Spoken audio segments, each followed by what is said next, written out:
Hello viewers, welcome to toppers TNPSC. நாம் TNPSC group 4க்கு last minute ரிவிஷன்னு சொல்லிட்டு பார்த்துட்ருக்கோம். இது 7ஆம் வகுப்பு தமிழ் முதல் பருவம். எங்கள் தமிழ் ஆசிரியர் நாமக்கல் கவிஞர். இவர் தமிழறிஞர், விடுதலை போராட்ட வீரர் அப்படின்னு அழைக்கப்படுறாரு. இவர் காந்தி கவிஞர் எனவும் அழைக்கப்படுறாரு. தமிழகத்தின் முதல் அரசவை கவிஞர் இவர் தான். மலைக்கல்லன், நாமக்கல் கவிஞர் பாடல்கள், என் கதை, சங்கொலி ஆகியவை இவரது படைப்புகளாக இருக்குது. கத்தியின்றி இரத்தமின்றி யுத்தம் ஒன்று வருகுது அப்படிங்கிற பாடல்கள் இவர் தான். அடுத்தது ஒன்றல்ல இரண்டல்ல. இந்த ஒன்றல்ல இரண்டல்ல பாடல்கள் எழுதுனவர் உடுமலை நாராயணகவி. தமிழ் திரைப்பட பாடலாசிரியர், நாடக எழுத்தாளர். தமிழ் திரைப்பட பாடலாசிரியர், நாடக எழுத்தாளர். சொல்லும் பொருளும் பார்த்தோம்னா ஒப்புமை அப்படின்னா இணை, முகில்னா மேகம், அற்புதம்னா விந்தை, உபகாரி அப்படின்னா வள்ளல். அடுத்தது பேச்சு மொழியும் எழுத்து மொழியும். தமிழில் பேச்சு மொழிக்கும் எழுத்து மொழிக்கும் இடையே வேறுபாடு உண்டு. எனவே தமிழை இரட்டை வழக்கு மொழி என்பர். எளிய நடையில் தமிழ் நூல்கள் எழுதிடவும் வேண்டும், இலக்கண நூல் புதிதாக இயற்றுதல் வேண்டும். இவ்வாறு கூறியது யாருன்னா பாவேந்தர் பாரதிதாசன். எளிய நடையில் தமிழ் நூல் எழுதிடவும் வேண்டும், இலக்கண நூல் புதிதாக இயற்றுதல் வேண்டும். இவ்வாறு கூறியது பாவேந்தர் பாரதிதாசன். எடுத்தல், படுத்தல், நலிதல், உழப்பில் திரியும் தத்தமிழ் சிறிது உளவாகும். இவ்வாறு பாடினது நன்னூல் பாடல் நன்னூலில் இடம்பெற்றிருக்கு. அது பேசப்படுவதும் கேட்கப்படுவதுமே உண்மையான மொழி, எழுதப்படுவதும் படிக்கப்படுவதும் அடுத்த நிலையில் வைத்து கருதப்படும் மொழியாகும். பேசப்படுவதும் கேட்கப்படுவதும் தான் உண்மையான மொழி. இதையே கொஸ்டின் கொடுத்து கேட்கலாம். உண்மையான மொழி என எதனை வரதராசனார் எதனை கூறுகிறார் அப்படின்னு கொஸ்டின் கேட்கலாம். இவையன்றி வேறு வகை மொழி நிலைகளும் உண்டு. எண்ணப்படுவதும் நினைக்கப்படுவதும் கனவு காணப்படுவது ஆகியவையும் மொழியே ஆகும். இவ்வாறு கூறியது வரதராசனார். அடுத்தது காடு அப்படிங்கிற தலைப்பில் பார்க்கலாம். காடுங்கிற கவிதை இயற்றினது சுரதா. இவரோட இயற்பெயர் ராசகோபாலன். சுப்புரத்தின தாசன் என்பதன் சுருக்கமே சுரதா. உவமை கவிஞர் அப்படின்னு அழைக்கப்படுறாரு. இவருடைய நூல்கள் என்னென்னு பார்த்தோம்னா அமுதும் தேனும், தேன்மலை, துறைமுகம் ஆகிய நூல்கள் இவரது படைப்புகள். அடுத்தது பாடல். காடு அப்படிங்கிறதோட டாபிக்லேருந்து பாடல் கொடுத்துருக்காங்க. கார்த்திகை தீபம் என காடெல்லாம் பூத்திருக்கும் என தொடங்கும் தான் இந்த காடு. இப்பாடல் கிளிக்கண்ணி என்னும் பாவகையைச் சேர்ந்தது. கிளிக்கண்ணி என்னும் பாவகையைச் சேர்ந்த நூல் எதுன்னு கேட்கலாம். அது கார்த்திகை தீபம் என காடெல்லாம் பூத்திருக்கும். சொல்லும் பொருளும். ஈன்று அப்படின்னா பற்று, கழித்திட அப்படின்னா மகிழ்ந்திட, கொம்பு அப்படின்னா கிளை, நச்சரவம் விடமுள்ள பாம்பு, அதிமதுரம் மிகுந்த சுவை, விடுதினா தங்கும் இடம், வாரணம் அப்படின்னா யானை. அப்படியே நிற்கட்டும் அந்த மரம். இதோட ஆசிரியர் ராஜமார்த்தாண்டம். கவிஞர், இதழாளர். கொல்லிப்பாவை என்னும் சிற்றிதழை நடத்தியவர் தான் இந்த ராஜமார்த்தாண்டம். கொல்லிப்பாவை என்னும் சிற்றிதழை நடத்தியவர் ராஜமார்த்தாண்டம். ராஜமார்த்தாண்டம் கவிதைகள் என்னும் நூலுக்காக தமிழ் வளர்ச்சித்துறை பரிசு பெற்றவர். சிறந்த தமிழ் கவிதைகளை தொகுத்து கொங்குதேர் வாழ்க்கை என்னும் தலைப்பில் நூலாக்கினார். சிறந்த தமிழ் கவிதைகளை தொகுத்து கொங்குதேர் வாழ்க்கை என்னும் தலைப்பில் நூலாக்கினார். அடுத்தது விலங்குகள் உலகம். உலகில் 2 வகையான யானைகள் உள்ளன. அவை ஆசிய யானை, ஆப்பிரிக்க யானை. ஆசிய யானைகளில் ஆண் யானைக்கு தந்தம் உண்டு, பெண் யானைக்கு தந்தம் இல்லை. ஆப்பிரிக்க யானைகள் 2க்குமே தந்தம் உண்டு. அடுத்தது தமிழ்நாட்டில் வனக்கல்லூரி எங்கே அமைந்திருக்கு அப்படின்னு பார்த்தோம்னா மேட்டுப்பாளையத்தில், கோவை மாவட்டம். இந்த மேட்டுப்பாளையம் கோவை மாவட்டத்தில் இருக்குது. புலிதான் காட்டின் வளத்தை குறிக்கும் குறியீடு. புலிதான் காட்டின் வளத்தை குறிக்கும் குறியீடு. உலகில் ஆசிய சிங்கம், ஆப்பிரிக்க சிங்கம் என 2 வகை சிங்கங்கள் உள்ளன. யானையிலேயும் 2, சிங்கத்திலேயும் 2. இந்தியாவில் குஜராத் மாநிலத்தில் கிர் சரணாலயத்தில் மட்டுமே ஆசிய சிங்கங்கள் உள்ளன. எங்கே இருக்குதுன்னு பார்த்தோன்னா கிர் சரணாலயத்தில் மட்டும்தான் ஆசிய சிங்கங்கள் இருக்குது. இயற்கை விஞ்ஞானிகள் புலியே காட்டுக்கு அரசன் என்கிறார்கள். புலியே காட்டுக்கு அரசன். இந்தியாவில் சருகுமான், மிலாமான், வெளிமான் என பல வகை மான்கள் உள்ளன. அடுத்தது இந்திய வனமகன். அஸ்ஸாம் மாநிலத்தின் ஜோர்விராட் மாவட்டத்தை சேர்ந்தவர் ஜாதாவ் பாயேங். இவர் பிரம்மபுத்திரா ஆற்றின் நடுவில் உள்ள மிகப்பெரிய தீவில் 30 ஆண்டுகள் தனது கடினமான உழைப்பால் ஒரு காட்டை உருவாக்கினார். இவர் இந்தியாவின் வனமகன் என அழைக்கப்படுகிறார். அடுத்தது 2012 ஜவஹர்லால் நேரு பல்கலைக்கழகம் ஜாதவுக்கு இந்திய வனமகன் என்னும் பட்டத்தை வழங்கியது. யாருன்னு பார்த்தோம்னா ஜவஹர்லால் நேரு பல்கலைக்கழகம் 2012. 2015 இந்திய அரசு பத்மஸ்ரீ விருதை வழங்கியுள்ளது. கவுஹாத்தி பல்கலைக்கழகம் மதிப்புறு முனைவர் பட்டம் வழங்கியுள்ளது. அடுத்தது திருக்குறளை இயற்றியவர் திருவள்ளுவர். முதற்பாவலர், பொய்யில் புலவர், சென்னா போதர் போன்ற சிறப்பு பெயர்களால் குறிக்கப்படுகிறார்.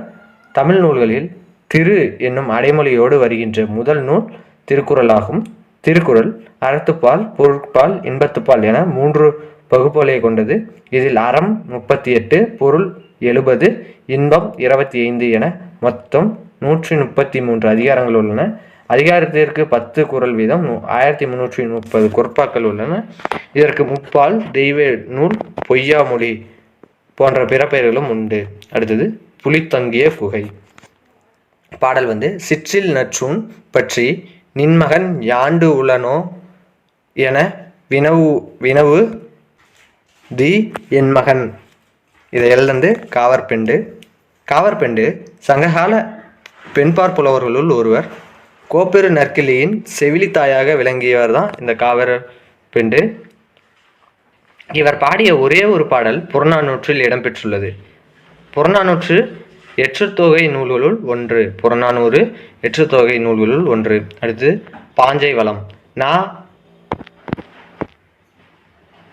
வனமாமலை தொகுத்து வெளியிட்டுள்ள வீரபாண்டிய கட்டபொம்மு கதைப்பாடல் என்னும் நூலில் இருந்து எடுக்கப்பட்டது. வனமாமலை தொகுத்து வெளியிட்டுள்ள வீரபாண்டிய கட்டபொம்மு கதைப்பாடல் என்னும் நூலில் இருந்து எடுத்து தொகுக்கப்பட்டது. தேசியம் காத்த செம்மல் பசும்பொன் முத்துராமலிங்க தேவர். இவர் தேசியம் உடல், தெய்வீகம் உயிர் என கருதி மக்கள் தொண்டு செய்தவர் தான் இந்த முத்துராமலிங்க தேவர். 1908 ராமநாதபுரம் மாவட்டத்தில் பசும்பொன் என்னும் ஊரில் பிறந்தார். பெற்றோர் உக்கிர பாண்டி தேவர், இந்திராணி அம்மையார். இவர் இளமையிலேயே அன்னையை இழந்ததால் இஸ்லாமியர் ஒருவரால் பாலூட்டி வளர்க்கப்பட்டார். தொடக்க கல்வியை கமுதியிலும், உயர்நிலை கல்வியை மதுரை பசுமலை பள்ளியிலும் ராமநாதபுரத்திலும் பயின்றார். தொடக்க கல்வியை கமுதியிலும், உயர்நிலை கல்வியை மதுரை பசுமலை பள்ளியிலும் ராமநாதபுரத்திலும் பயின்றார். தமிழ், ஆங்கிலம் என இருமொழிகளிலும் சொற்பொழிவாற்றும் திறன் பெற்றவர். சிலம்பம், குதிரை ஏற்றம், துப்பாக்கி சுடுதல், ஜோதிடம், மருத்துவம் போன்ற பல துறைகளில் ஆற்றல் உடையவர். தென்னிந்தியாவில் பசும்பொன்னுக்கும் வட இந்தியாவில் திலகருக்கும் ஆங்கில அரசு வாய்ப்பூட்டு சட்டம் போட்டது. திருவிக்கா இவரை தேசிய காத்தும் செம்மல் என்று பாராட்டினார். இவரை தேசியம் காத்த செம்மல் என பாராட்டியிருக்காரு. இவர் அரசியல் குரு வங்கசிங்கம் நேதாஜி. பசும்பொன் அழைப்பை ஏற்று நேதாஜி கிபி 1939 செப்டம்பர் மாதம் 6ஆம் நாள் மதுரை வந்தார். 1939 செப்டம்பர் மாதம் 6ஆம் நாள், இதை ஞாபகம் வச்சுங்க. அடுத்தது நேதாஜி தொடங்கிய இந்திய தேசிய இராணுவத்தில் முத்துராமலிங்க தேவர் முயற்சியினால் ஏராளமான தமிழர்கள் இணைந்தனர். விடுதலைக்கு பின் நேதாஜி என்னும் பெயரில் வார இதழ் ஒன்றையும் நடத்தினார். அவர் முதலில் சாயல்குடி என்னும் ஊரில் விவேகானந்தரின் பெருமை என்னும் தலைப்பில் உரையாற்றினார். பசும்பொன் நினைவிடத்தில் அக்டோபர் 30ஆம் நாள் ஆண்டுதோறும் தமிழக அரசு விழா நடத்துகிறது. இவருக்கு இந்திய அரசால் 1995ஆம் ஆண்டில் தபால் தலை வெளியிடப்பட்டது. தென்னாட்டு சிங்கம் என அறிஞர் அண்ணா இவரை பாராட்டியிருக்காரு. முத்துராமலிங்க தேவர் பேச்சு உள்ளத்தில் இருந்து வருகிறது, உதடுகளில் இருந்து அல்ல, இவ்வாறு கூறியது ராஜாஜி. தென்னாட்டு சிங்கம் அப்படின்னா முத்துராமலிங்க தேவர் பேச்சு உள்ளத்தில் இருந்து வருகிறது, உதடுகளில் இருந்து வரல அப்படின்னா அது ராஜாஜி. 1937 நடைபெற்ற சட்டமன்ற தேர்தலில் போட்டியிட்டு வெற்றி பெற்றார். 1946 போட்டியின்றி தேர்ந்தெடுக்கப்பட்டார். இவர் 1952, 1957, 2 தேர்தலிலும் வெற்றி பெற்றார். 1934 மே 12, 13 ஆகிய தேதிகளில் கமுதியில் குற்றப்பரம்பரை சட்ட எதிர்ப்பு மாநாட்டை நடத்தினார். மே 12, 13, 1934. தொடர் போராட்டத்தால் 1948 அச்சட்டம் நீக்கப்பட்டது. 1939 ஜூலை 8ஆம் நாள் மதுரை வைத்தியநாத ஐயர் கோவிலில் நுழைவு போராட்டம் நடத்த திட்டமிட்டார். ஜமீன் விவசாய சங்கம் ஏற்படுத்தினார். உழுவோருக்கே நிலம் என்றார். பாரத மாதா கூட்டுறவு பண்டக சாலையை ஏற்படுத்தி விவசாயிகளின் விளைபொருட்களை சரியான விலை கிடைக்க செய்தார். பாரத மாதா சங்கம் வேற, பாரத மாதா கூட்டுறவு பண்டக சாலை வேற. பாரத மாதா சங்கத்தை ஏற்றினது நீலகண்ட பிரம்மச்சாரி. பாரத மாதா கூட்டுறவு பண்டக சாலை ஏற்படுவது முத்துராமலிங்க தேவர். பெண் தொழிலாளர்களுக்கு மகப்பேறு காலத்தில் ஊதியத்துடன் கூடிய விடுப்பு வேண்டும் என்று போராடினார். உலக போர் சமயத்தில் மத்திய பிரதேசத்தின் தாமோ என்னும் நகரில் உள்ள இராணுவ சிறையில் அடைக்கப்பட்டு போர் முடிந்த பிறகுதான் விடுதலை செய்யப்பட்டார். தன் வாழ்நாளில் 1/5 சிறையில் கழித்த தியாக செம்மல் இந்த முத்துராமலிங்க தேவர். திருமணம் செய்து கொள்ளாமல் தியாக வாழ்வு வாழ்ந்தார். விவேகானந்தரின் தூதுவராகவும் நேதாஜியின் தளபதியாகவும் கருதப்பட்டார். பெண்களை இழிவுபடுத்தும் செயலான கூந்தல் நடைபாதை வரவேற்பை மறுத்தார். கிபி 1963 அக்டோபர் 30 இறந்துடுறாரு. 1936 ஆண்டு நடைபெற்ற தேர்தலில் விருதுநகரில் போட்டியிட பெருந்தலைவர் காமராஜர் முன்வந்தார். நகராட்சிக்கு வரி செலுத்தியவர்கள் மட்டுமே தேர்தலில் போட்டியிட முடியும் எனும் நிலை அப்போ இருந்திருக்கு. எனவே ஒரு ஆட்டுக்குட்டியை வாங்கி காமராஜர் பெயரில் வரி கட்டி அவரை தேர்தலில் போட்டியிட வைத்தார் அப்படின்னு இதோட இந்த முத்துராமலிங்க தேவர் முடியுது. அடுத்து கப்பலோடிய தமிழர் பாடப்பகுதி ராபி சேதுவின் கடற்கரையினிலே என்னும் நூலிலிருந்து எடுக்கப்பட்டது. இவர் சொல்லின் செல்வர் என போற்றப்படுகிறார். இந்த கடற்கரையினிலே அப்படிங்கிற பாடத்தையே எழுந்து இந்த ராபி சேதுபிள்ளை இவர் சொல்லின் செல்வர் என்று போற்றப்படுகிறார். தமிழ் இன்பம் என்னும் நூல் இந்திய அரசின் சாகித்ய அகாதமி விருது பெற்ற முதல் நூல். ஆற்றங்கரையினிலே கடற்கரையினிலே தமிழ் விருந்து, தமிழகம் ஊரும் பேரும், மேடை பேச்சு போன்ற நூல்களையும் எழுதியிருக்காரு. இதுக்கப்புறம் தான் வஉசி இயற்றிய நூல்கள் மெய்யறிவு, மெய்யறம், சுதந்திரம் எனது பிறப்புரிமை, அதை அடைந்தே தீர்வேன் அவ்வாறு கூறியவர் திலகர். வந்தே மாதரம் என்போம், எங்கள் மாநில தாயை வணங்குதும் என்போம் எவ்வாறு கூறியவர் பாரதியார். அடுத்தது 7ஆம் வகுப்பு 2ஆம் பருவம் கலங்கரை விளக்கம். கலங்கரை விளக்கத்தோட ஆசிரியர் கடியலூர் உருத்திரங்கண்ணனார்.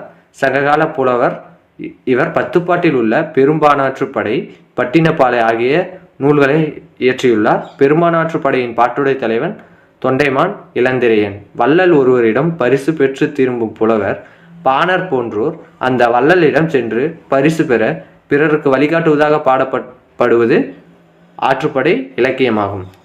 அடுத்தது இந்த கலங்கரை விளக்கத்தோட சொல்லும் பொருளும் பார்க்கலாம். மதலை அப்படின்னா தூண், சென்னினா உச்சி, நெகிழினா தீச்சுடர், உறவு நீர்னா பெருநீர் பரப்பு, அலுவம் அப்படின்னா கடல்.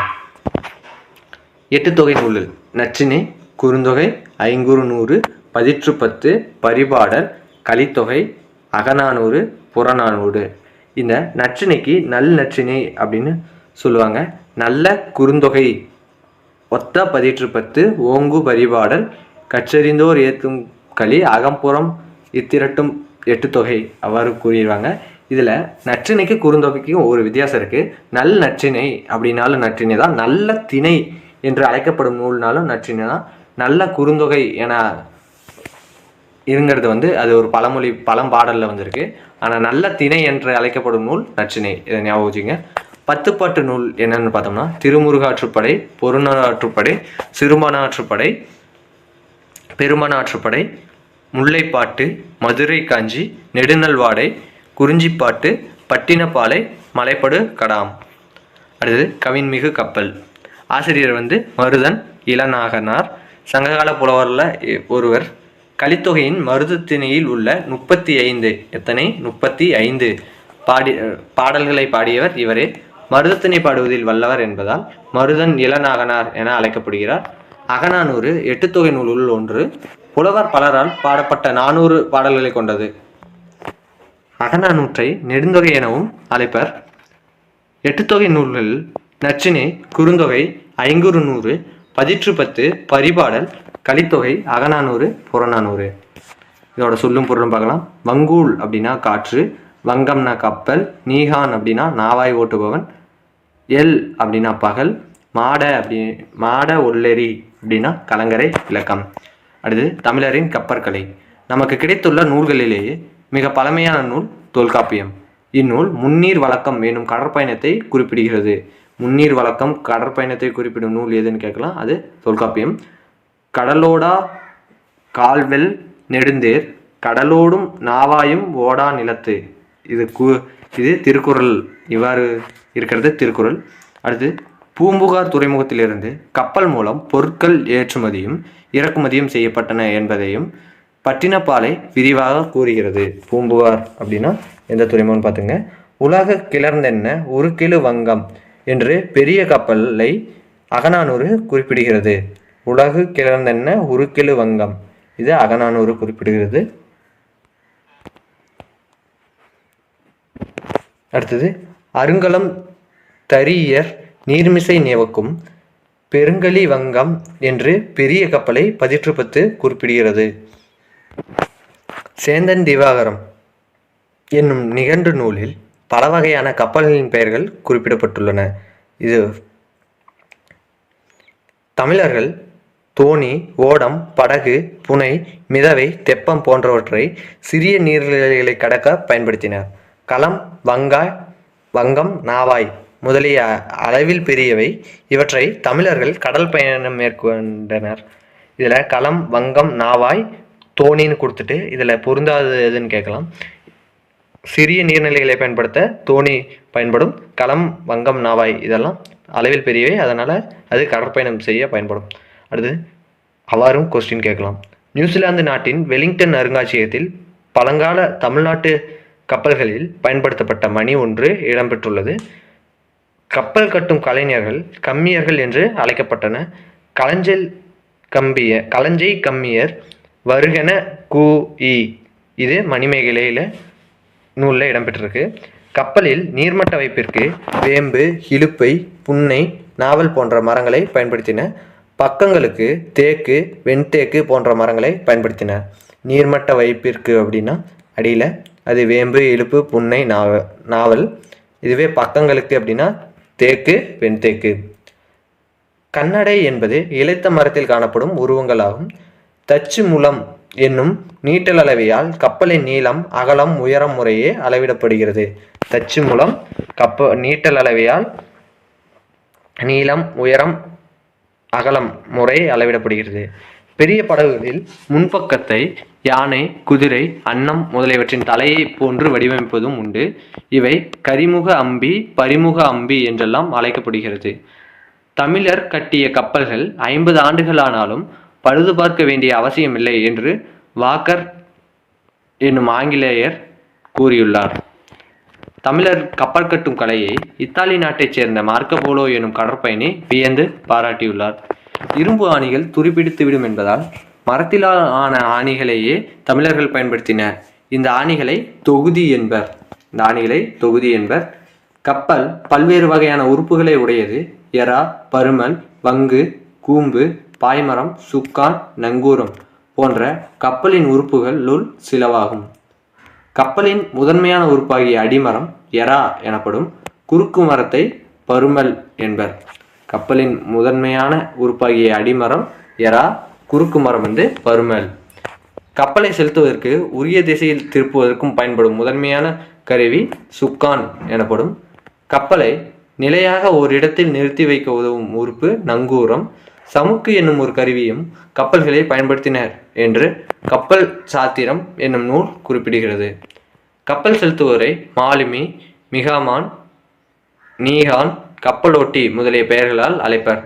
நாளிரு முன்னீர், நாவாய் ஓட்டி, வழிதொழில் ஆண்ட உறவோன் மருக, இது புறநானூறு பாடல். வெண்ணிக்குயத்தையார் பாடியிருக்காங்க. களம் என்றால் கப்பல், கரைதல் என்றால் அழைத்தல். கப்பலை அழைக்கும் விளக்கு என்னும் பொருளில் இது கலங்கரை விளக்கம் எனப்பட்டது. களம் தந்த பொற்பரிசம் கலித்தோணியால் கரை சேர்க்குந்து, இவ்வாறு கூறிய இது புறநானூறு பாடலடி இடம்பெற்றிருக்கு. அடுத்தது ஆழ்கடலின் அடியில். ஆழ்கடலின் அடியில் இதோட ஆசிரியர் வந்து ஜூல்ஸ் வெர்ன். அறிவியல் புனைக்கதைகளின் தலைமகன் என்று புகழப்படுவர் தான் இந்த ஜூல்ஸ் வெர்ன். இவர் பிரெஞ்சு நாட்டை சேர்ந்தவர் தான் இந்த ஜூல்ஸ் வெர்ன். அறிவியல் கண்டுபிடிப்புகள் பல கண்டுபிடிப்பதற்கு முன்பே அவர் பற்றிய தமது புதினங்களில் எழுதியவர். அவற்றை பற்றி தமது புதினங்கள் எழுதியவர் தான் இவர். 80 நாட்களில் உலகத்தை சுற்றி, பூமியின் மையத்தை நோக்கி ஒரு பயணம் உள்ளிட்ட பல புதினங்களை படைத்துள்ளார். அவர் எழுதிய ஆழ்கடலின் அடியில் என்னும் புதினம் குறிப்பிடத்தக்க ஒன்று. அடுத்து இன்பத்தமிழ் கல்வி. ஆசிரியர் வந்து பாரதிதாசன். இவர் கவிஞர், தமிழாசிரியர் என பன்முக ஆற்றல் கொண்டவர்.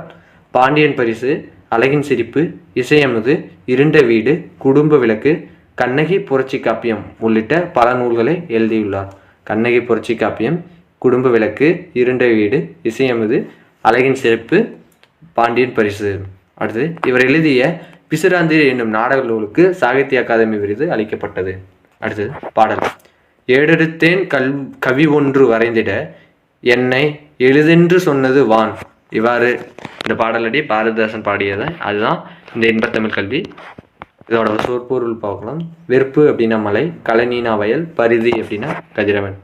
அழியா செல்வம் நாலடியார் சமண முனிவர் பலரால் எழுதப்பட்ட நூலாகும். இந்நூல் 14 கீழ்கணக்கு நூல்களுள் ஒன்றாகும். இது நாலடி 400 என்றும் அழைக்கப்படுகிறது. இது 400 வெண்பாக்களால் ஆனது. நாலடியார் வந்து வேளாண் வேதம் என்றும் 400 என்றும் அழைக்கப்படுகிறது.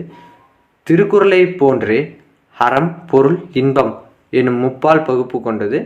இந்நூல் திருக்குறளுக்கு இணையாக வைத்து போற்றப்படுவதை 4ம் 2ம் சொல்லுக்கு உறுதி என்னும் தொடர் மூலம் அறியலாம். அடுத்த பாடல். வைப்புலி கோட்படா பாய்த்தீர் கேடில்லை. இது வந்து சமண முனிவர் பலரால் பாடப்பட்டது. அடுத்து சொல்லும் பொருளும். வைப்புலி அப்படின்னா பொருள் சேமித்து வைக்கும் இடம். விச்சை அப்படின்னா கல்வி. பரி அப்படின்னா குதிரை.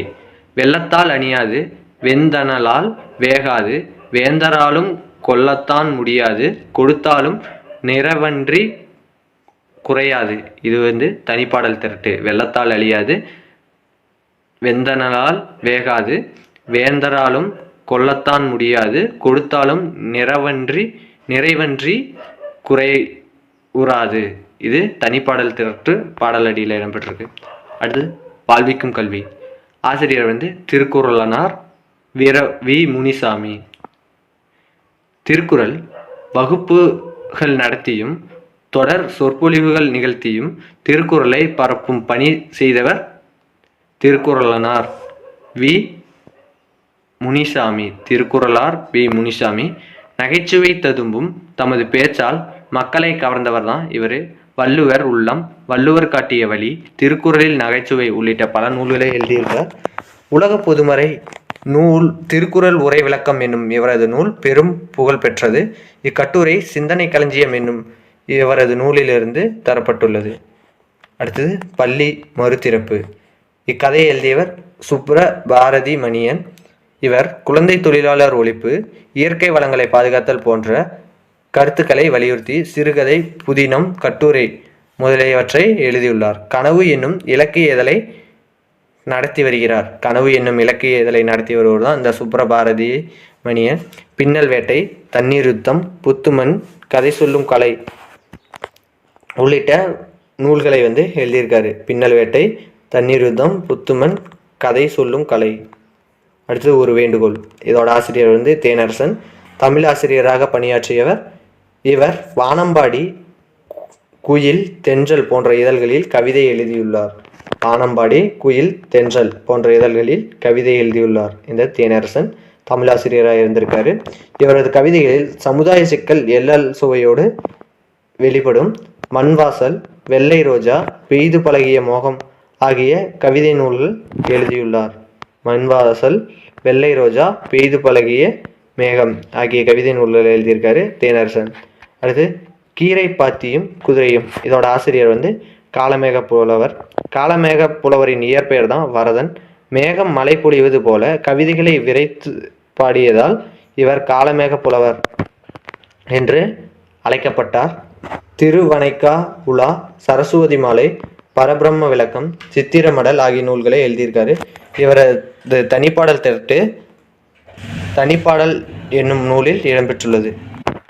இதோட பாடல் வந்து கட்டி அடிக்கையால் கால்மாறி பாய்கையால் வெட்டி மறிக்கின்ற மேன்மையால் இவ்வாறு பாடியது வந்து காளமேக புலவர். இந்த பாடல். அடுத்ததா பேசும் ஓவியங்கள். ஓவியம் வரைய பயன்படுத்தப்படும் துணியை எழினி, திரைசீலை, கிளி, படாம் என பல பெயர்களில் அழைப்பர். சீவக சிந்தாமணி காப்பியத்தில் குணமாலை என்னும் தலைவி யானையை கண்டு அஞ்சிய காட்சியை சீவகன் துணியில் வரைந்ததாக கூறப்பட்டுள்ளது. தற்காலத்தில் துணி ஓவியங்களை கலம்காரி ஓவியங்கள் என்னும் பெயரில் தமிழகத்திலும் ஆந்திராவிலும் ஓவியர்கள் வரைந்து வருகின்றனர். ஓலைச்சுவடிகள் மீது எழுத்தாணிகளை கொண்டு கோட்டோவியமாகவும் வண்ணப்பூச்சு ஓவியமாகவும் வரைவர். இத்தகைய ஓலைச்சுவடிகளை தஞ்சாவூர் சரஸ்வதி மகால் நூலகத்தில் காணலாம். தந்த ஓவியங்களை கேரள மாநிலத்தில் அதிகம் காணலாம். கண்ணாடி ஓவியங்களை உருவாக்கும் ஓவியர்கள் அதிகமாக தஞ்சாவூரில் மிகுதியாக உள்ளனர். தஞ்சாவூரில் மிகுதியாக இருக்காங்க கண்ணாடி ஓவியத்தை உருவாக்குறவங்க. கருத்துப்பட ஓவியம் அரசியல் கருத்துக்களை எளிமையாக விளக்குவதற்கு பயன்படுகிறது. இந்தியா இதழில் பாரதியார் தான்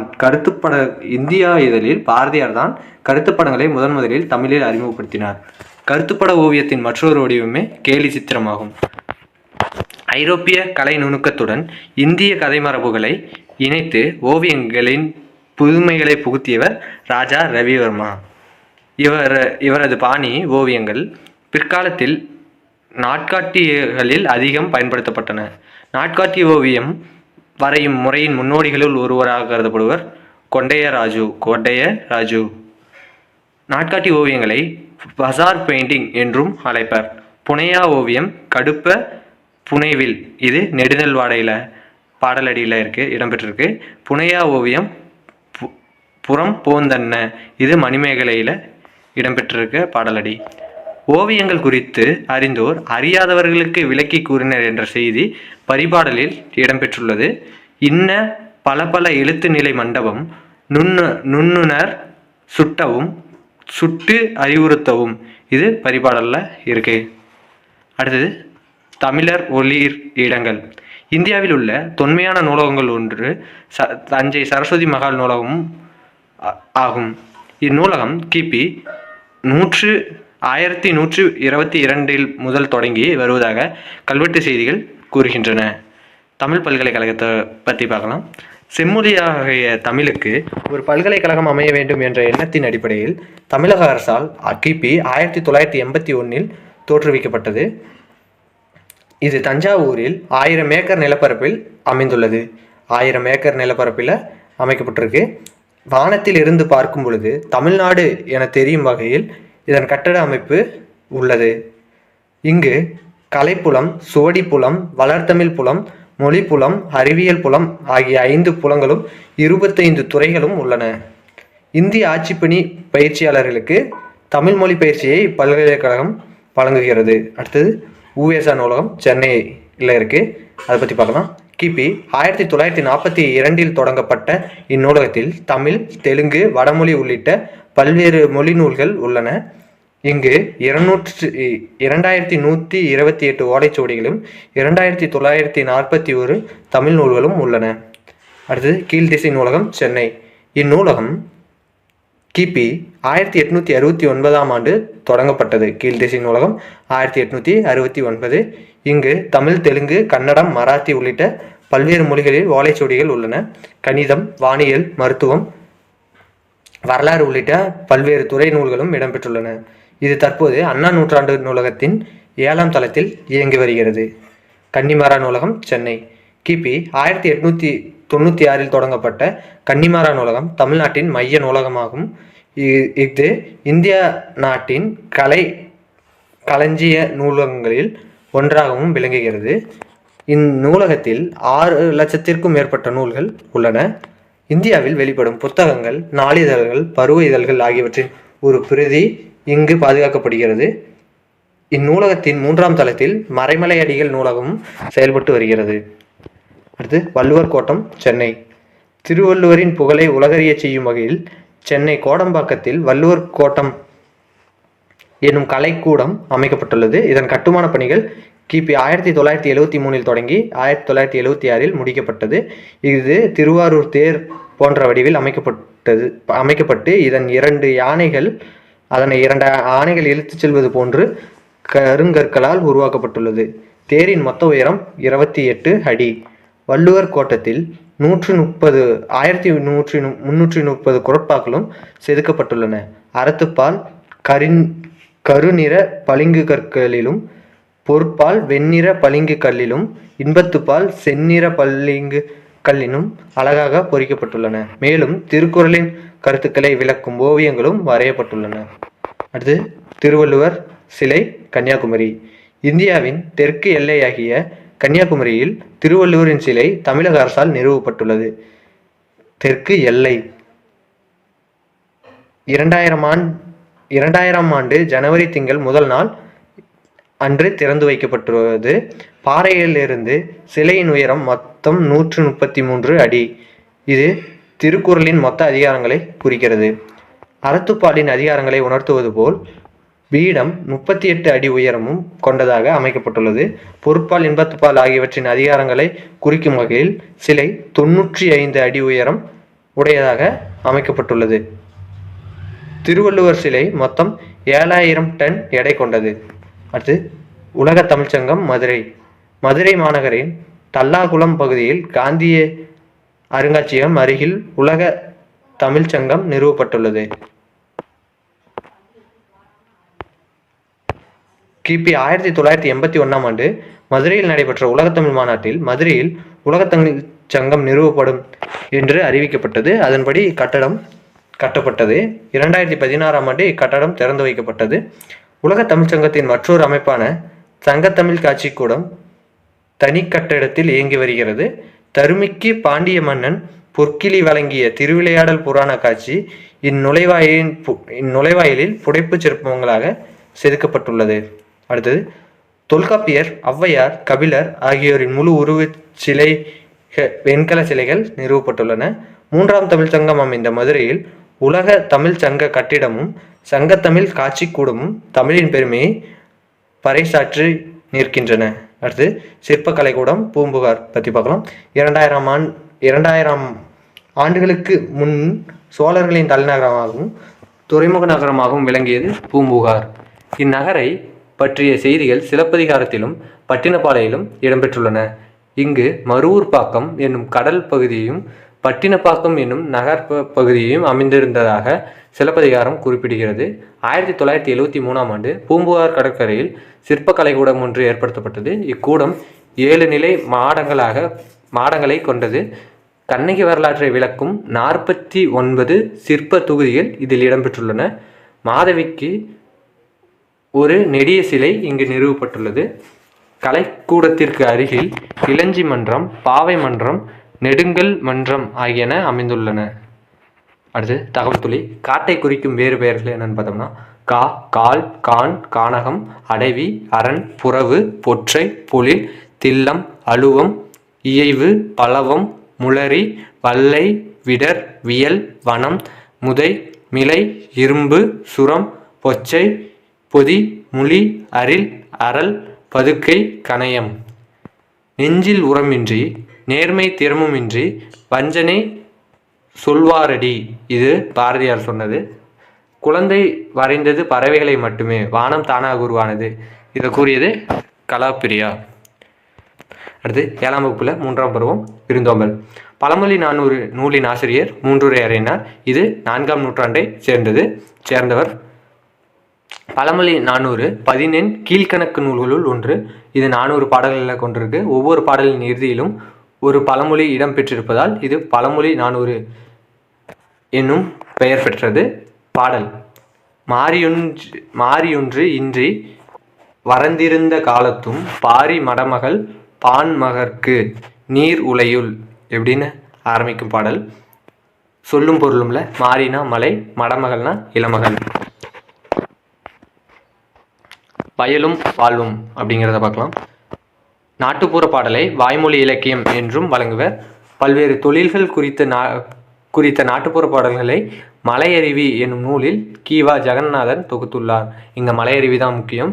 கீவா ஜெகநாதன் பற்றி நாட்டுப்புற பாடல்கள் தொகுத்தவர்னு தெரியும். ஆனால் மலையருவி எந்த நூலில் தொகுத்துள்ளார்னு கேட்பாங்க. அது மலையருவி. திக்கெல்லாம் புகழூரும் திருநெல்வேலி. பாண்டியர்களின் தலைநகரமாக மதுரை விளங்கியது. அவர்களது இன்னொரு பாருங்க. பாண்டியர்களின் தலைநகரமாக மதுரை விளங்கியது. அவர்களது இரண்டாவது தலைநகரமாக திருநெல்வேலி விளங்கியது. திக்கெல்லாம் புகழூரும் திருநெல்வேலி என்று திருஞான சம்பந்தரும், தன்பொருணை புனல் நாடு என்று சேக்கிலாரும் திருநெல்வேலியின் சிறப்பை போற்றியுள்ளார். திருநெல்வேலியின் சிறப்புமிக்க மலையாகிய பொதிகை மலை இலக்கியங்களில் பாராட்டப்பட்டுள்ளது. இளங்கோவடிகள் பொதிகை மலைக்கு முதலிடம் கொடுத்து பாடியுள்ளார். பொதியிலாயினும் இமயமாயினும் பதியலு அறியா பழங்குடி. இலக்கியங்களில் திரிகூடமலை என வழங்கப்படும் குற்றால மலை வளத்தை பற்றி திரிகூட ராசப்ப கவிராயர் தம் குற்றால குறவஞ்சி நூலில் பாடியுள்ளார். வானரங்கள் கனி கொடுத்து மந்தியோடு கொஞ்சும், மந்தி சிந்து கனிகளுக்கு வான்கவிகள் கெஞ்சும். இதுதான் அந்த பாடல். திருநெல்வேலி பகுதியை பழம் செழிக்க செய்யும் ஆறு தாமிரபரணி ஆகும். இதனை தன்பொருணை நதி என்று முன்னர் அழைத்தனர். தாமிரபரணி ஆறு, பச்சையாறு, மணிமுத்தாறு, சிற்றாறு, காரையாறு, சேர்வலாறு, கடனா நதி என்று பல கிளை ஆறுகளாக பிரித்து திருநெல்வேலியை நீர்வளம் மிக்க மாவட்டமாக செய்கிறது. நெல்லிக்காய் உற்பத்தியில் தமிழகத்தில் நெல்லை மாவட்டமே முதலிடம் வகிக்கின்றது. தாமிரபரணி கடலோடு கலக்கும் இடத்தில் கொற்கை என்னும் துறைமுகம் இருந்தது. இங்கு முத்துக்குளித்தல் சிறப்பாக நடைபெற்றதாக தமிழ் இலக்கியங்கள் கூறுகின்றன. கொற்கையில் விளைந்த பாண்டி நாட்டு முத்து உலக புகழ் பெற்றதாக விளங்கியது. அடுத்து முத்துப்படுபரப்பிற் கொன்றை மூன்றுரை. இந்நூல் நற்றிணையில் இடம்பெற்றிருக்கு. இந்த பாடலடி கொற்கையில் பெருந்துறை முத்து, இது அகநானூறு. பொருணை எனப்படும் தாமிரபரணி ஆற்றின் கரையில் அமைந்துள்ள நெல்லை மாநகரின் அமைப்பு சிறப்பானது. நகரின் நடுவே நெல்லையப்பர் திருக்கோவில் அமைந்துள்ளது. இதனை திருஞான சம்பந்தர் பாடலில் மூலம் அறியலாம். திங்கள் நாள் விழா மல்கு திருநெல் வேலியுரை செல்வர் தாமே அப்படிங்கிறதான் அந்த பாடலடி. நெல்லை மாநகரில் உள்ள தெருக்கள் பல அதன் பழமைக்கு சான்றாக உள்ளன. காவற்புரை தெரு என்று ஒரு தெரு உள்ளது. காவற்புரை என்றால் சிறைச்சாலை. அரசரால் தண்டிக்கப்பட்டவர் இங்கு சிறை வைக்கப்பட்டதால் இப்பெயர் பெற்றது. மேல வீதியை அடுத்து கூலைக்கடை தெரு உள்ளது. கூலம் என்பது தானியத்தை குறிக்கும். கூலக்கடை தெரு என்பது மருவி கூலைக்கடை தெரு என வழங்கப்படுகிறது. அக்கசாலை என்பது அணிகலன்களும் பொற்காசுகளும் உருவாக்கும் இடம். முற்காலத்தில் பொன்னாணயங்களை உருவாக்கும் பணியாளர்கள் வாழ்ந்த பகுதி அக்கசாலை தெரு என்னும் பெயரில் அமைந்துள்ளது. பொன்னாணயங்களை உருவாக்கும் பணியாளர்கள் வாழ்ந்த பகுதி அக்கசாலை தெரு என்னும் பெயரில் அமைந்துள்ளது. வணிகம் நடைபெறும் பகுதியை பேட்டை என வழங்குதல் பண்டைய மரபு. பாண்டிய மன்னன் நின்ற சீர் நெடுமாறனை நெல்லை நகர மக்கள் எதிர்கொண்டு வரவேற்ற இடம் பாண்டியபுரம் எனவும், அவன் தேவியாகிய மங்கையர்க்கரசியை மகளிர் எதிர்கொண்டு வரவேற்ற இடம் திருமங்கை நகர் என்றும் வழங்கப்படுகின்றன. நாயக்க மன்னரின் தளவாயாக விளங்கிய அரியநாதரின் வழித்தோன்றல் வீரராகவன். அவரது பெயரில் அமைந்த ஊர் வீரராகவபுரம் எனவும், அவரது துணைவியார் மீனாட்சி அம்மையார் பெயரில் உள்ள ஊர் மீனாட்சிபுரம் எனவும் வழங்கப்பட்டு வருகின்றன. அகத்தியர் பொதிகை மலையில் வாழ்ந்தார் என்பர். சங்ககால புலவரான மரோக்கத்து நப்பசலையார், நம்மாழ்வார், பெரியாழ்வார், குமரகுருபரர், திரிகூட ராசப்ப கவிராயர், கவிராச பண்டிதர் ஆகியோர் திருநெல்வேலி சீமையில் பிறந்து தமிழுக்கு செழுமை சேர்த்துள்ளன. அயல்நாட்டு அறிஞரான ஜியு போப், கால்டுவெல், வீரமாமுனிவர் போன்றோரையும் தமிழின் பால் ஈர்த்த பெருமைக்கு உரியது திருநெல்வேலி. முற்காலத்தில் திருநெல்வேலிக்கு வேணுவனம் என்னும் பெயரும் இருந்துள்ளது. மூங்கில் காடு என்பது அதன் பொருளாகும். திருநெல்வேலிக்கு அருகிலுள்ள ஆதிச்சநல்லூர் என்னும் இடத்தில் நிகழ்த்தப்பட்ட அகழாய்வில் பழந்தமிழர் பயன்படுத்திய முதுமக்கள் தாளிகள் கண்டெடுக்கப்பட்டுள்ளன. இவ்வூர் தற்போது தூத்துக்குடி மாவட்டத்தில் உள்ளது. தாமிரபரணி ஆற்றின் மேற்கு கரையில் திருநெல்வேலியும் கிழக்கு கரையில் பாளையங்கோட்டையும் அமைந்துள்ளன. இவ்விரு நகர்களும் இரட்டை நகரங்கள் என அழைக்கப்படுகின்றன. பாளையங்கோட்டையில் அதிக அளவில் கல்வி நிலையங்கள் இருப்பதால் அந்நகரை தென்னிந்தியாவின் ஆக்ஸ்போர்ட் என்பர். அடுத்தது திருநெல்வேலி சீமையும் கவிகளும். கடிகை முத்து புலவர் அவர் வெங்கடேஸ்வர எட்டயப்ப ராஜாவை பற்றி பல பாடல்கள் பாடியிருக்கிறார். தாமிரபரணி நதியும் சிற்றாரும் கலக்கிற இடம்தான் சீவலப்பேரி என்கிற முக்கூடல் பள்ளி எனவும் பிரபந்தம் முக்கூடலை பற்றியதுதான். முக்கூடல் பள்ளி எனும் பிரபந்தம் முக்கூடலை பற்றியதுதான். அடுத்து பலப்படை சொக்கநாத புலவர் நெல்லையப்பர் கோவிலில் எழுந்தருளியுள்ள காந்திமதி தாயை தரிசித்தார். பிள்ளை பெருமாள் ஸ்ரீவைகுந்தத்து பெருமாளை பாடியுள்ளார். ஆற்றுக்கு தென்கரையில் நம்மாழ்வார் அவதார ஸ்தலமான ஆழ்வார் திருநகரி இருக்கிறது. ஆற்றுக்கு தென்கரையில் அவதார ஸ்தலமான ஆழ்வார் திருநகரி இருக்கிறது. பூர்வத்தில் இதற்கு திருக்குருகூர் என்று பெயர். திருக்குருகூர். நம்மாழ்வார் தமது ஈடுபாட்டை 1000 தமிழ் பாட்டில் வெளியிட்டார். அதாவது திருவாய்மொழியில். காயல் பட்டணத்தில் 250 வருஷத்துக்கு முன் சீதகாதி என்ற பெரிய வணிகர் இருந்தார். சங்கரன் கோவிலில் பெரிய சிவஸ்தலம் அம்பாள் கோமதி தாய் பற்றிய உண்மையான பக்தியும் தமிழ் பண்பும் வாய்ந்த ஒரு பாடல். அதை பாடியவர் திருநெல்வேலி அழகிய சொக்கநாதர் ஆவார். குற்றாலத்தை பற்றிய திருஞான சம்பந்தர் துளி தூங்கும் குற்றாலம் என புகழ்ந்து பாடியுள்ளார். குற்றாலத்தை பற்றி மாணிக்க வாசகரும் ஒரு பாடல் பாடியுள்ளார். அவை உற்றாரை யான் வேண்டேன் ஊர் வேண்டேன் பேர் வேண்டேன் கற்றாரை யான் வேண்டேன் கற்பனவும் இனி அமையும் குற்றால துரைக்கின்ற கூத்தா உன் குறை கலர்க்கே கற்றாவின் மனம் போல கசிந்துருக வேண்டுவனே.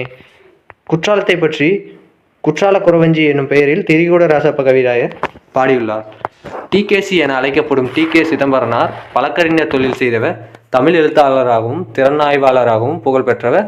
ரசிகமணி என்று சிறப்பிக்கப்பட்டவர். இவர் தமது வீட்டில் பட்டத்தொட்டி என்னும் பெயரில் இலக்கிய கூட்டங்களை நடத்தி வந்தார். இவர் கடித இலக்கியத்தின் முன்னோடி, தமிழ் இசை காவலர், பலர்தமிழ் ஆர்வலர், குற்றால முனிவர் என பலவாறாக புகழப்படுகிறார். இப்பாடப்பகுதியில் இடம்பெற்றுள்ள கட்டுரை இதய ஒளி என்னும் நூலிலிருந்து எடுத்தாளப்பட்டது. அதாவது இந்த திருநெல்வேலி சீமையும் கவிகளும் அப்படிங்கிறது. திருப்புகழ் என்னும் நூலை பாடியவர் அருணகிரிநாதர். காவடி சிந்தை பாடியவர் அண்ணாமலையார். அடுத்து இயல் 2 பருவம் 3ல் புதுமை விளக்கு பாடல். வையம் தகலியா வார்க்கடலே நெய்யாக வெய்ய கதிரோன் விளக்காக செய்ய சுடராளியான் அடிக்கே சூட்டினேன் சொல்மாலை இடராளி நீங்குகவே என்று பொய்கை ஆழ்வார் தான் பாடியிருக்காரு. சொல்லும் பொருளும் பார்க்கலாம். வையம்னா உலகம், சுடர் ஆலியான் அப்படின்னா ஒளிவிடும் சக்கரத்தை உடைய திருமால். பொய்கை ஆழ்வார் காஞ்சிபுரத்துக்கு அருகே உள்ள திருவெக்கா என்னும் ஊரில் பிறந்தவர். நாலாரிய திவ்ய பிரபந்தத்தில் உள்ள முதல் திருவந்தாதி பொய்கை ஆழ்வார் பாடியதாகும். அடுத்து பாடல்.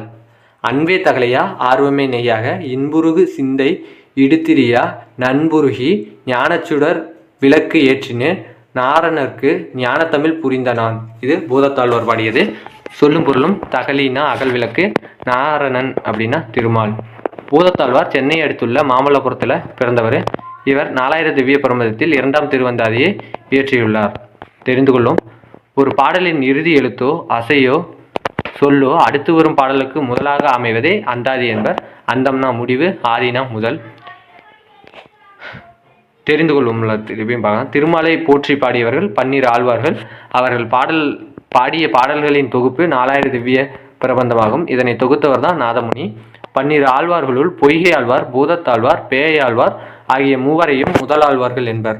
அடுத்து அறம் என்னும் கதிர் பாடல். இன்சொல் விளை நிலனா ஈதலே வித்தாக வன்சொல் களைக்கட்டு வாய்மை எருவட்டி அன்பு நீர் பாய்ச்சி அறக்கதிர் ஈன ஓர் பைங்கூல் சிறுகாலை செய். இது முனைப்பாடியார் பாடியது. சொல்லும் பொருளும் பார்த்தோம்னா நிலன் அப்படின்னா நிலம், பைங்கூல் அப்படின்னா பசுமையான பயிர்.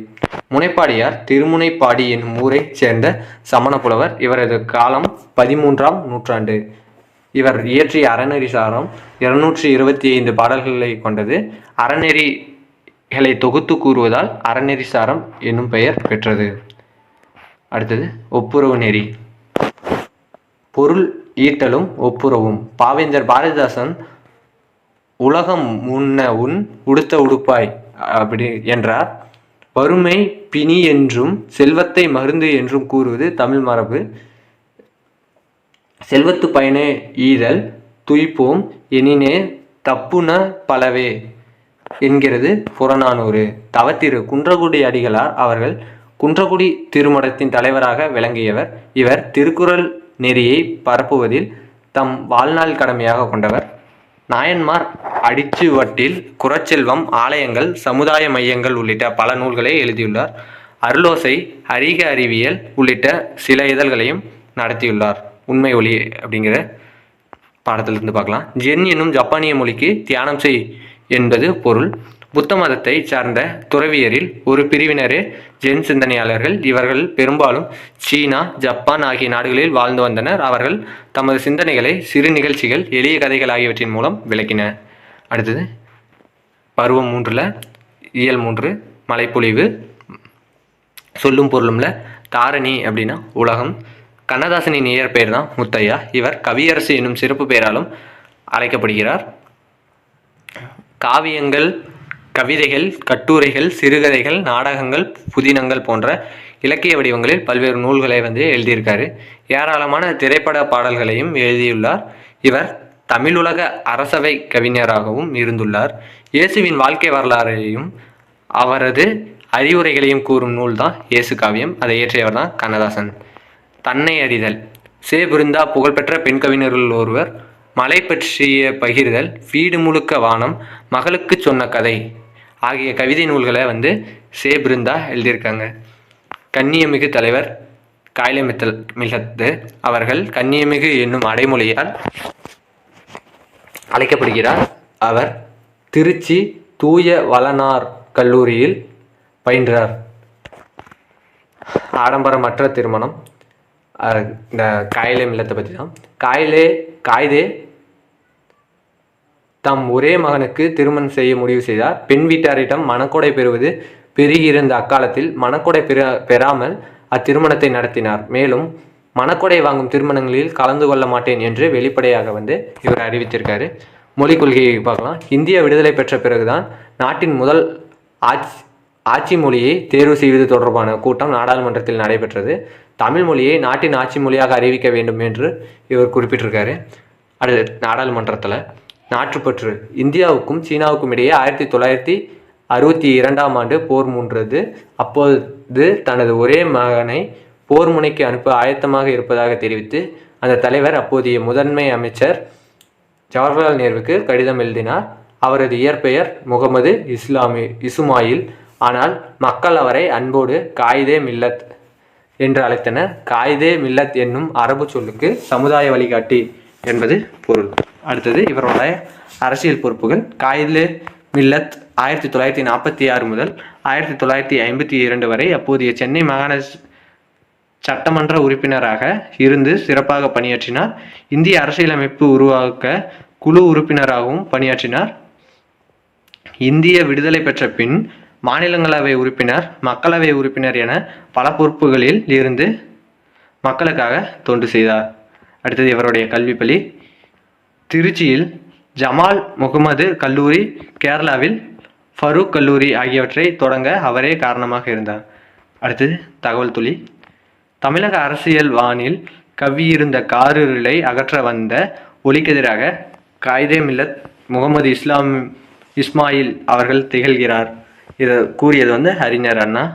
இப்படிப்பட்ட தலைவர் கிடைப்பது அரிது. அவர் நல்ல உத்தம மனிதர். இவ்வாறு கூறியது தந்தை பெரியார். அடுத்து பயணம். பாவண்ணன் சிறுகதை, கவிதை, கட்டுரை என பல்வேறு வகையான இலக்கிய வடிவங்களிலும் எழுதி வருகிறார். கன்னட மொழியிலிருந்து பல நூல்கள் தமிழுக்கு மொழிபெயர்த்துள்ளார். வேர்கள் தொலைவில் இருக்கின்றன, நேற்று வாழ்ந்தவர்கள், கடலோர வீடு, பாய்மர கப்பல், மீசைக்கார பூனை, பிரயாணம் உள்ளிட்ட பல நூல்களை எழுதியுள்ளார். பிரயாணம் என்னும் நூலில் உள்ள பயணம் என்னும் சிறுகதை இங்கு தரப்பட்டுள்ளது. இதோட 7ஆம் வகுப்பு செய்யுள் ப்ளஸ் உரைநடை 2 முடியுது. இந்த வீடியோ பிடிச்சிருந்தா லைக் பண்ணுங்கள், ஷேர் பண்ணுங்கள், சப்ஸ்கிரைப் பண்ணுங்கள், முக்கியமாக கமெண்ட் பண்ணுங்கள் நான் எந்த தவறு செஞ்சுருக்கேன்னு. தேங்க்யூ ஃபார் வாட்சிங்.